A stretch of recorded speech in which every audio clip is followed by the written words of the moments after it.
एक छोटा बच्चा अगर मम कहता है तो इस संकेत मात्र से ही हम समझ जाते हैं कि उसे प्यास लगी है और वो पानी पीना चाहता है।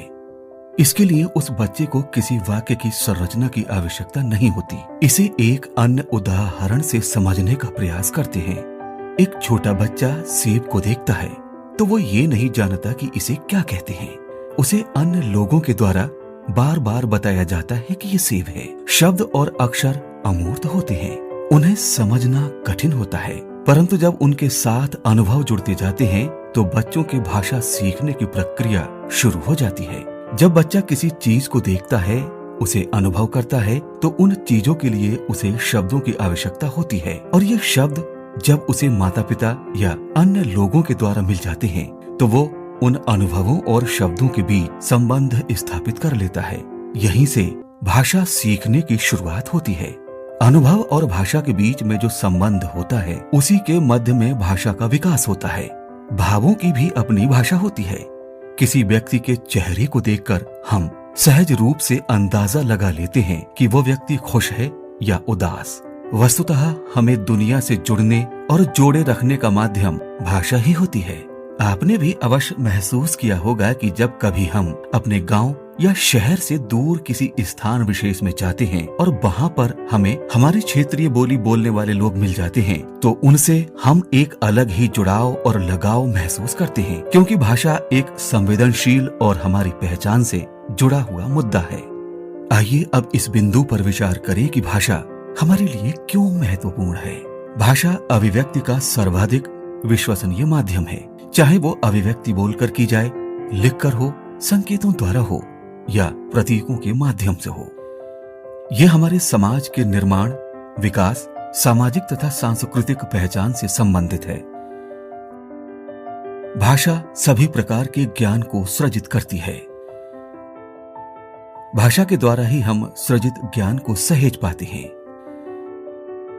भाषा के माध्यम से ही हम अपनी संस्कृति को अगली पीढ़ी को आसानी से सौंप पाते हैं।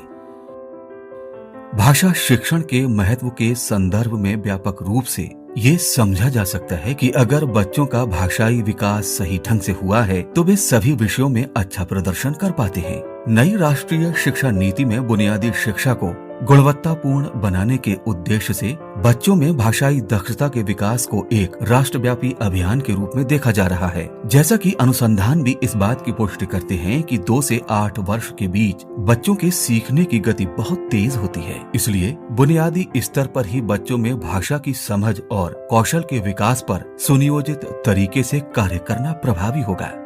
अगर हम भाषा शिक्षण के लिए स्कूल में कोई कार्यक्रम शुरू करते हैं तो ये बहुत जरूरी हो जाता है कि हम बच्चों के सहज भाषाई क्षमता को पहचानें। जब बच्चे स्कूल आते हैं तो उनमें अपनी भाषा में संवाद करने की पूरी क्षमता विकसित होती है। वे केवल अनेक शब्दों के साथ स्कूल नहीं आते, बल्कि भाषा की जटिल और समृद्ध वाक्य संरचनाओं के नियम जैसे ध्वनि, शब्द, वाक्य और संवाद के स्तर पर भी उनका पूरा नियंत्रण होता है। एक बच्चा न केवल सही सही समझना और बोलना जानता है, बल्कि वो अपनी भाषाओं का उचित प्रयोग भी करता है। बच्चों को यदि समृद्ध और रुचिकर मौके दिए जाएं, तो बच्चे धीरे धीरे भाषा के मानक रूप को ग्रहण कर लेते हैं। हमें घरेलू भाषा और मानक भाषा के बीच समन्वय स्थापित करने का प्रयास बच्चों को स्वयं करने देना चाहिए, लेकिन इस पूरी प्रक्रिया के दौरान बच्चों की घरेलू भाषा के प्रति सम्मान का भाव बना रहना चाहिए। प्रारंभिक स्तर पर बच्चे भाषा की गूढ़ संरचनाओं, व्याकरण, अलंकार, रस इत्यादि से परिचित नहीं होते हैं, पर कहीं न कहीं बातचीत में वे भाषा के विभिन्न कौशलों का प्रयोग अवश्य करते हैं। इसको हम इस तरह से समझते हैं, जब वे कहते हैं कि मेरा घर इनके घर से अधिक दूर है तो वे तुलना करते हैं। जब वे कहते हैं कि आज घर से निकलने लायक मौसम नहीं है तो वे निर्णय लेने के कौशल तक पहुंच चुके होते हैं। इससे स्पष्ट होता है कि भाषा कौशल प्रधान विषय है, जो हमें हमारे आसपास की दुनिया से लेकर बाहरी जीवन तक को समझने और अपने निर्णय लेने में मदद करती है। बच्चे सामान्य सामाजिक व्यवहारों से बुनियादी भाषा क्षमता का विकास कर लेते हैं, पर विद्यालय में उनको विशेष रूप से तैयार की गई सामग्री और मौके अलग से दिए जाने की आवश्यकता है, जिससे कि भाषा संबंधी उनकी वृद्धि और विकास पर्याप्त ढंग से हो सके। भाषा विकास के लिए जरूरी है बच्चों को विभिन्न परिस्थितियों में स्वयं को अभिव्यक्त करने का अवसर देना। इसमें बातचीत सर्वाधिक महत्वपूर्ण भूमिका निभाती है।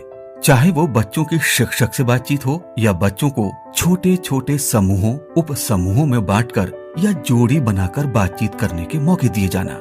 यहाँ ये ध्यान देने की विशेष आवश्यकता है कि कक्षा में बच्चों से ऐसे प्रश्न पूछे जाएं और बातचीत के लिए ऐसे मुद्दे दिए जाएं जिनका उत्तर देने के लिए उन्हें चिंतन करना पड़े। जैसे जब आप मेले में जाते हैं तो वहाँ क्या क्या देखते हैं, अपने खेत की फसल खराब या अच्छी होने पर कैसा महसूस करते हैं, घर में किसी सदस्य के बीमार होने पर आप क्या करते हैं। इस प्रकार के प्रश्नों का उत्तर खोजने के लिए बच्चों के मन मस्तिष्क में एक खास प्रक्रिया होती है जिसे अनुभूति या चिंतन कहा जाता है। अनुभूति, चिंतन, विचार और अभिव्यक्ति का आपस में संबंध होता है।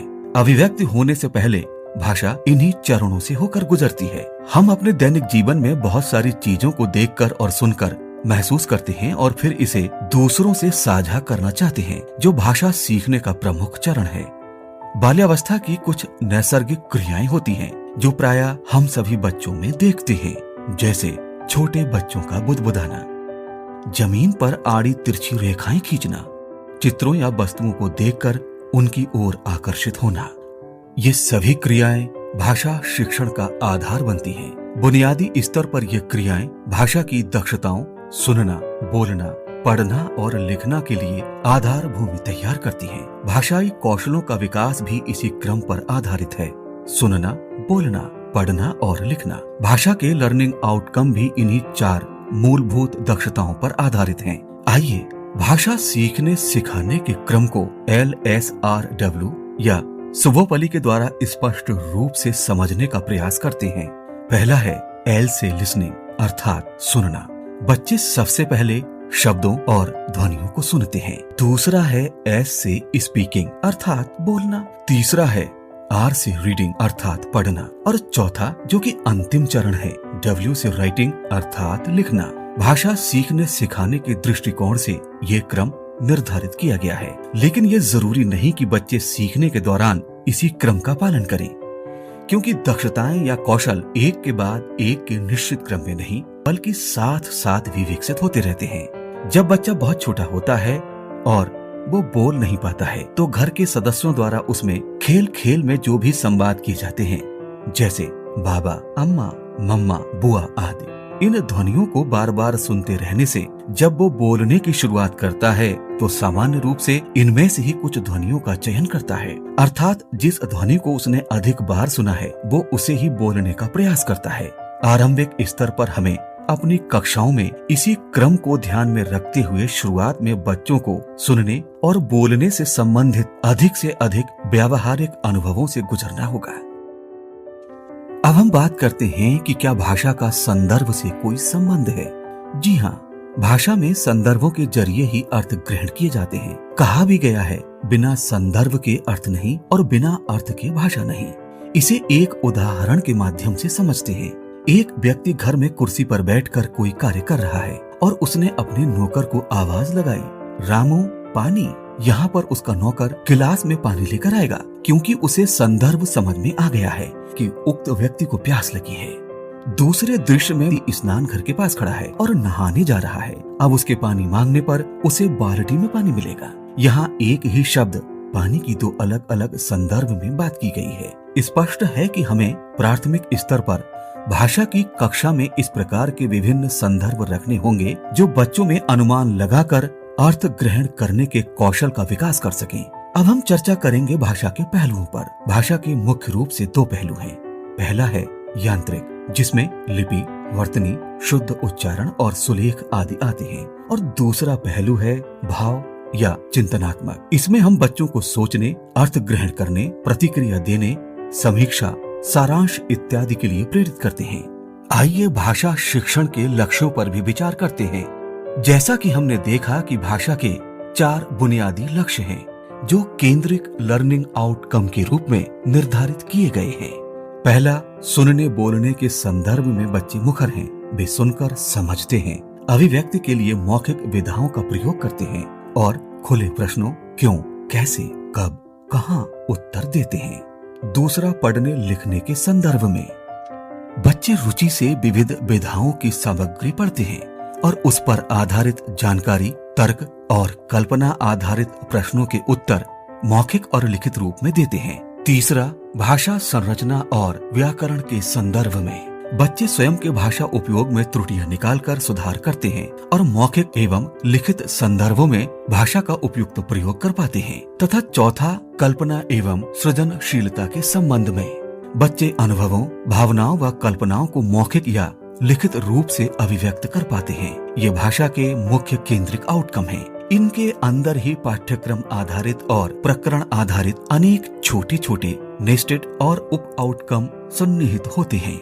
क्या आपने कभी सोचा है कि बच्चों का एक बड़ा हिस्सा प्रथम कक्षा में प्रवेश पाने के कुछ ही हफ्तों बाद अपने सहपाठियों से पिछड़ क्यों जाता है? इस समस्या को दूर करने के लिए और प्रारंभिक कक्षा के बच्चों में बुनियादी शिक्षा पर आधारित भाषा शिक्षण में कुछ विशेष गतिविधियों और रचनात्मकता को जोड़ने की आवश्यकता है। शिक्षण योजना बनाते समय हमें सभी बच्चों को शामिल करते हुए कुछ नवाचारी और रुचिकर गतिविधियों को शामिल करना होगा, जैसे किसी घटना का वर्णन, कहानी, नाटक, कविता, सवाल जवाब, खेल, संगीत, चित्र वाली किताबें देना आदि। इन गतिविधियों को अपनी शिक्षण योजना में शामिल करने से बच्चों के भाषा सीखने में हो रही परेशानियों को दूर किया जा सकता है। आइए अब हम चर्चा करते हैं कि भाषा शिक्षण में बच्चों का आकलन और मूल्यांकन किस प्रकार किया जा सकता है। किसी भी काम को करते समय हम देखते रहते हैं कि वो ठीक तरह से हो रहा है या नहीं। अगर हम कुछ विशेष पकवान बनाते हैं तो बीच बीच में चक्कर देखते रहते हैं। मकान बनवा रहे हैं तो भी जांचते रहते हैं कि सही सामग्री लग रही है या फिर नहीं। इसी तरह काम की जांच यदि बीच बीच में होती रहती है तो उसके गड़बड़ होने की आशंकाएं कम होती हैं। बीच बीच में जांचने या आंकने को ही आकलन कहते हैं और आकलन के आधार पर ही बच्चों का मूल्यांकन किया जाता है। बच्चों में भाषाई कौशलों के आकलन और मूल्यांकन हेतु अपेक्षित लर्निंग आउटकम के रिकॉर्ड को रखने के लिए आधारशिला हस्त पुस्तिका में 2 तरीके बताए गए हैं, जिसे एक प्रारूप के रूप में पृष्ठ संख्या 258 और 259 पर दर्शाया गया है। पृष्ठ संख्या 258 के प्रारूप के अनुसार बच्चों के व्यक्तिगत आकलन को दर्शाया जाना है तथा 259 के प्रारूप के अनुसार संपूर्ण कक्षा का आकलन प्रपत्र रखा जाएगा। इन प्रारूपों में उल्लिखित लर्निंग आउटकम को ध्यान में रखते हुए ही हमें अपनी भाषा शिक्षण की शिक्षण योजनाएं बनानी हैं। इस प्रकार प्रारंभिक स्तर पर बच्चों को भाषा शिक्षण के लिए ज्यादा से ज्यादा सुनने और बोलने के अवसर देने चाहिए। शुरुआत उनकी घरेलू बोली से कर सकते हैं। उनकी घरेलू बोली को बाधा नहीं बल्कि सहायक के रूप में देखा जाना चाहिए। साथ ही बच्चों को चित्रों, किताबों, आसपास के परिवेश पर बातचीत करने के अधिक अवसर उपलब्ध कराने चाहिए।